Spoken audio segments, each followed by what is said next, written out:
आता मी हँडब्रेकची माहिती सांगतोय. हँडब्रेक कसा वापर करायचा आणि तो काढायचा कसा. प्रत्येकजण चुकीच्या पद्धतीने हँडब्रेक ओपन करतात.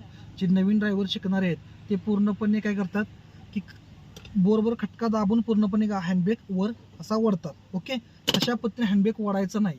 ओके, आता मी दाखवतोय हँडब्रेक कसा वळायचा. बघा इकडं खटका प्रेस केलेला नाही.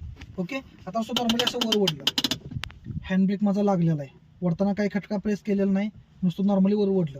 आता मी हँडब्रेक रिलीज करणार आहे, म्हणजे हँडब्रेक काढणार आहे. तो मी काय करतोय, पूर्ण थोडंसं वर ओढतोय, खटका प्रेस करतोय, मग असा खाली पूर्णपणे हळूहळू सोडतोय. अशा प्रकारे हँडब्रेक काढलेला आहे. परत मी वरताना कसा ओढतोय, खटका प्रेस करत नाही, नॉर्मली नुसतं असं वर ओढते हळूहळू. हे वाजलं तर चालतंय.